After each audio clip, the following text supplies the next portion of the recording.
A lot of religious folks, and irrational folks in general, love to talk about things that aren't natural. Like, if it isn't natural, it isn't good for you. There are a ton of products that are labeled all natural, as if they are somehow better for you than man-made products. And usually the folks that push the alternative medicine are a different variety of crackpot from the fundamentalist Christian. But there was this one guy who kept commenting on one of my evolution videos, who kept name-dropping scientists who didn't believe in evolution, and he kept talking about how drug companies never cured anything and the only thing that really cures disease is raw foods. Then on the other end there are folks who say that everything is natural. They say that nature created human beings, therefore everything that human beings create is also natural. I wouldn't go quite that far. I think there is a difference between natural and unnatural. I just don't think it's a normative one. It's not a matter of good and bad. There are good natural things, there are bad natural things. There are good artificial things, there are bad artificial things. It seems to me that this idea that natural things are inherently good is tied to the is-ought fallacy. This is the idea that the way things are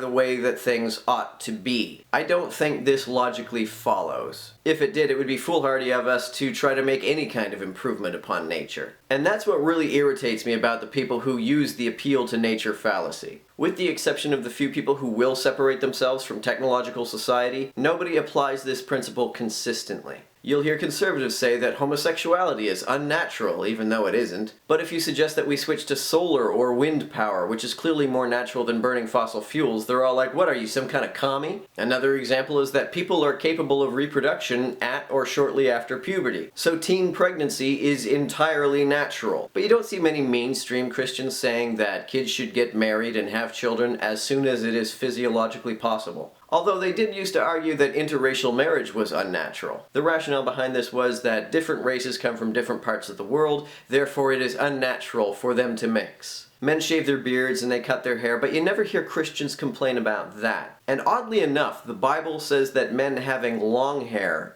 is unnatural. It says, "Doth not even nature itself teach you that if a man have long hair, it is a shame unto him?" How the fuck does nature teach that? How is it natural for anybody to have short hair if the only way to achieve that is with the artificial intervention of a pair of scissors? Although there is one naturalistic point with which I somewhat agree. Sometimes you'll hear people argue that if something is the product of human invention, it is something to which evolution has not been given enough time to equip us. For example, evolution has equipped us to survive in environments in which carbohydrates were a lot more scarce than they are now. That being said, it is not necessarily the case that everything that is man-made is inherently bad for you. Nor is it the case that everything that is natural is automatically harmless. Cane sugar is a lot more natural than sucralose, but cane sugar is also a lot worse for you than sucralose. And I think there are a few ways you can look at this issue. You can say that the way we live now is bad because it doesn't optimally suit our biology, or you could say that our biology sucks because it hasn't caught up to this new environment. The way I look at it, they're both bad. And we should try to find a way to preserve the advantages that human inventions give us, and to make them more suitable for our biology, while simultaneously making our biology better able to tolerate